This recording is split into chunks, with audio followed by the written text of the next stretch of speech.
Assalamualaikum warahmatullahi wabarakatuh. Saya Cindy Cormelia, NIM 19640023. Di sini saya akan mempresentasikan hasil penelitian saya yang berjudul Iradiasi laser kacang hijau atau Vigna radiata L, kacang tanah atau Arachis hypogaea L, dan jagung atau Z-maize pada panjang gelombang 649 sampai 662 nanometer untuk peningkatan pengembangan bibit. Pendahuluan. Laser adalah suatu perangkat yang memancarkan gelombang elektromagnetik melewati suatu proses yang dinamakan emisi terstimulasi. Dalam pertanian, laser telah diterapkan sebagai biostimulator. Sinar laser intensitas rendah telah digunakan untuk memberikan biostimulasi untuk benih seperti kedelai, jagung, dan kacang polong yang mengarah pada peningkatan persentase perkecambahan, berat, dan hasil. Dibandingkan dengan metode lain, metode berbasis laser ini lebih bermanfaat, hemat biaya, dan bahkan dapat mengurangi bahaya kontaminasi tanah dan air. Banyak penelitian sebelumnya telah melaporkan efek iradiasi laser pada kekuatan benih, perkecambahan benih, dan perkembangan kecambah. Menurut penelitian, energi yang diserap dari sinar laser dapat mengaktifkan proses fisiologis dan biokimia dalam biji. Untuk melakukan penelitian ini, saya memilih benih kacang hijau, kacang tanah, dan jagung sebagai objek penelitian, karena ketiga tanaman tersebut merupakan jenis palawija yang dikenal luas di daerah tropis dan memiliki peran penting bagi kebutuhan pangan, sehingga perlu dilakukan upaya pengembangan kualitas bibit dari ketiganya. Ada beberapa poin yang akan saya bahas, yaitu rumusan masalah, tujuan, alat dan bahan, langkah percobaan, hasil dan pembahasan, dan yang terakhir adalah kesimpulan.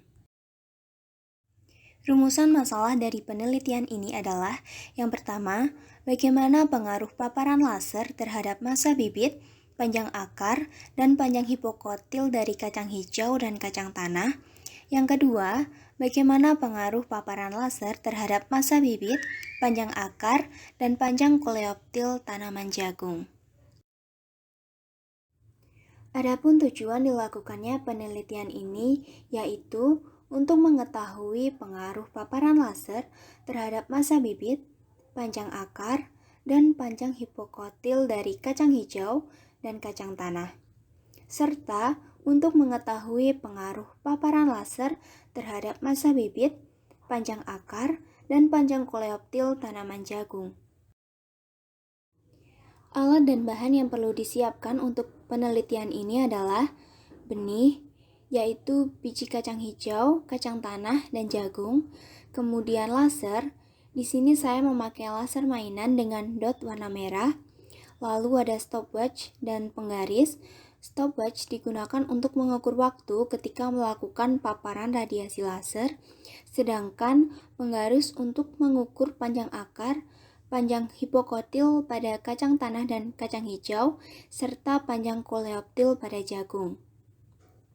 Kemudian, wadah dan kapas yang berfungsi sebagai media tanam, timbangan untuk mengukur massa bibit, dan air untuk menyirami tanaman yang sedang diteliti. Langkah percobaan.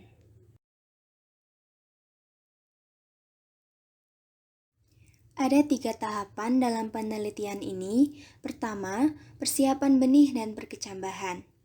Biji yang telah disiapkan dicuci terlebih dahulu, kemudian direndam dalam air selama 24 jam. Biji direndam dalam air untuk mendorong perkecambahan.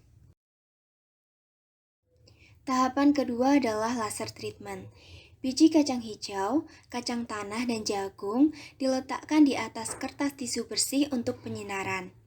Dalam percobaan ini, 6 interval waktu iradiasi diterapkan, yaitu 0 detik sebagai kontrol yakni tanpa paparan, 30 detik, 1 menit, 2 menit, 5 menit, dan 10 menit. Stopwatch digunakan sebagai pengatur waktu selama eksposisi. Setelah terpapar sinar laser, setiap batch benih ditempatkan di bawah kondisi kamar gelap dan dibiarkan berkecambah dalam wadah yang dilapisi dengan kapas bersih. 10 benih ditempatkan di setiap wadah. Selama perkecambahan, benih diberi air 2 ml setiap hari. Tahapan terakhir yaitu pengukuran karakteristik bibit. Setelah 5 hari masa perkecambahan, kemudian diukur panjang akar, panjang hipokotil pada kacang tanah dan kacang hijau, dan panjang koleoptil pada jagung untuk setiap pemaparan. Dan ditentukan peningkatan massa bibit setelah 12 jam, 24 jam, 48 jam, 72 jam, 96 jam, dan 120 jam. Hasil dan pembahasan. Pada slide ini, terdapat tabel dan diagram hasil penelitian untuk kacang hijau. Berdasarkan data yang dihasilkan, maka kita dapat mengetahui bahwa nilai hipokotil dan akar benih yang diradiasi umumnya lebih panjang daripada yang tidak diradiasi. Benih kacang hijau yang dipapari radiasi laser selama 2 menit memiliki hipokotil dan akar paling panjang di antara yang lain. Kemudian, untuk benih kacang tanah yang tidak diberi perlakuan memiliki panjang hipokotil rata-rata 0,6 cm dan panjang akar rata-rata 2,23 cm. Di antara 5 waktu pemaparan yang memiliki hasil paling bagus yaitu ketika dipapari radiasi 2 menit. Ketika dipapari laser selama 2 menit, hipokotil dan akar mengalami peningkatan yang signifikan di mana panjangnya berturut-turut adalah 2,45 cm dan 3,65 cm. Tabel 3 merupakan tabel nilai rata-rata panjang koleoptil dan panjang akar bibit jagung setelah 5 hari. Dengan tidak adanya paparan laser, dihasilkan panjang koleoptil rata-rata dan akar rata-rata sebesar 2,02 cm dan 3,03 cm. Dibandingkan benih yang diberi paparan laser, maka koleoptil dan akar dari benih tanpa paparan lebih pendek. Seperti kacang hijau dan kacang tanah, pada jagung benih yang memiliki hasil paling bagus yaitu ketika dipapari laser selama 2 menit, di mana panjang koleoptil rata-ratanya yaitu 6,86 cm dan panjang akar rata-rata yaitu 5,12 cm. Dari data-data yang telah saya uraikan, maka dapat disimpulkan bahwa panjang akar, hipokotil, dan koleoptil benih yang diradiasi laser cenderung lebih panjang. Hal ini disebabkan karena terjadi peningkatan energi internal benih sebagai akibat dari iradiasi laser dan aktivitas enzim yang dipercepat mendorong pembelahan sel selama perkecambahan benih. Diagram yang ada pada slide menunjukkan bagaimana massa bibit ditingkatkan melalui iradiasi laser. Semua sampel yang diiradiasi menunjukkan massa yang lebih besar dibandingkan dengan benih kontrol dalam periode perkembangan 12 hingga 120 jam.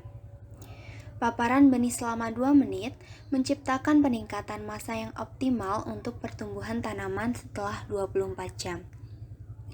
Peningkatan massa bibit ini dikaitkan dengan penyerapan air yang lebih cepat dan proses metabolisme dalam benih yang diradiasi.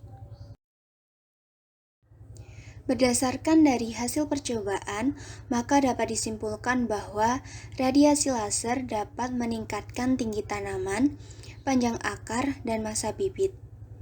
Bibit dari biji yang diradiasi memiliki pertumbuhan yang lebih baik dibandingkan dengan yang tidak diradiasi. Bibit yang diradiasi menghasilkan hipokotil, koleoptil, dan akar yang rata-rata lebih panjang serta massa yang lebih besar. Hasil ideal untuk semua parameter semai diperoleh dengan waktu penyinaran optimal 2 menit. Berikut adalah lampiran gambar dari penelitian ini. Pertama yaitu gambar ketika proses perendaman biji. Kemudian ada gambar ketika proses treatment laser. Dan yang terakhir adalah gambar ketika proses pengukuran panjang akar, panjang hipokotil pada kacang hijau dan kacang tanah, dan panjang koleoptil pada jagung. Sekian dari saya, terima kasih dan semoga bermanfaat. Wassalamualaikum warahmatullahi wabarakatuh.